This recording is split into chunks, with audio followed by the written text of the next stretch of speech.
Good morning, I'm Elise Modica, and here's the latest update from Spectrum Autism Research.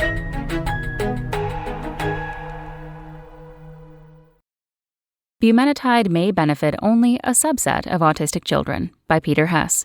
The blood pressure drug bumetanide does not uniformly lessen autism traits in autistic children and teenagers, according to a new clinical trial.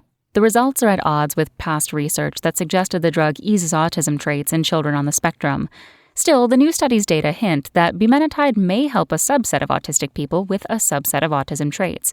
Researchers assessed the drug's effects primarily by using a measure of social ability and saw no improvements on average.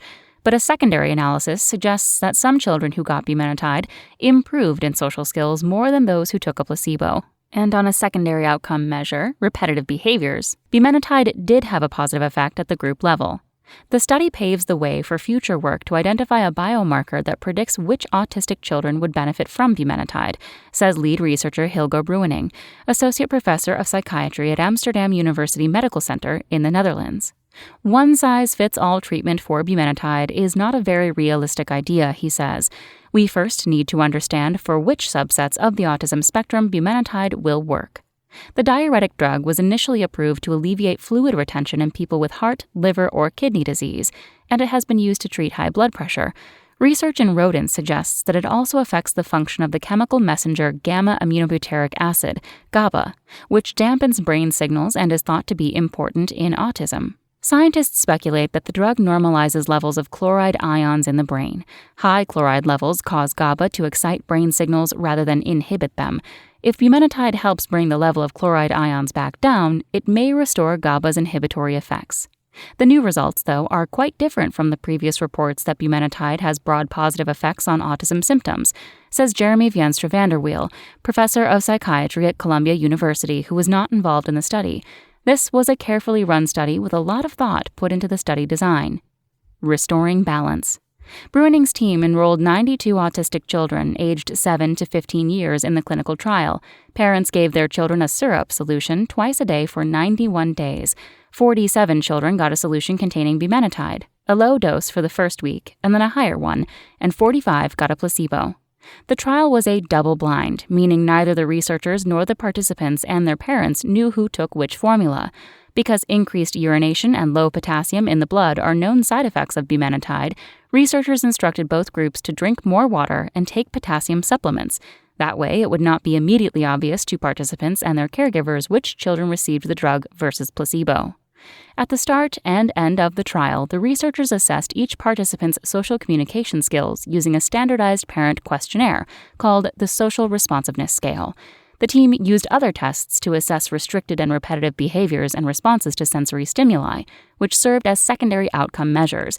They also measured the participants' brain waves using electroencephalography, EEG, for use in future studies. As a group, children taking bumetanide showed no more improvement in social skills than those taking the placebo, the researchers found. But the bumetanide group did show a statistically significant decrease in restricted and repetitive behaviors. Additional analyses suggested that younger participants show more improvement in social communication and responsiveness than older participants, and that girls show more improvement in repetitive behaviors than boys do. The study was published in July in the Journal of the American Academy of Child and Adolescent Psychiatry. Stratifying participants.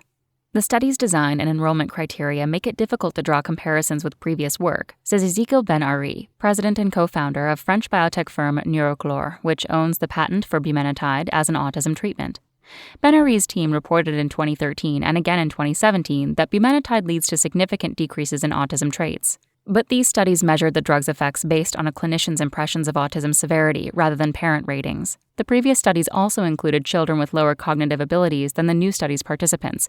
Among children with higher abilities, there may be less room to show improvements. Even though the trial did not yield positive results in its primary outcome measure, it does suggest that bumetanide is still useful for certain people, especially those whose autism may be linked to an imbalance in chloride ions that affects GABA, Bruining says. He and his team are analyzing the EEG data they collected to determine patterns of brain activity that predict a response to bumetanide.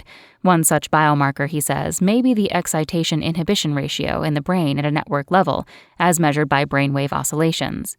Bumetanide has substantial strong effects on brain oscillations, Bruining says of a not-yet-published follow-up study. His goal is to identify specific patterns of brain oscillations that predict a person's response to the drug. Stratifying people by EEG could provide a clear and less subjective outcome measure for future bumetanide trials, Ben-Ari says. Clinical questionnaires can leave much room for interpretation, he says, but with EEG, there's nothing to debate. That's all for today. Check back next Monday for more content from Spectrum Autism Research or go to spectrumnews.org.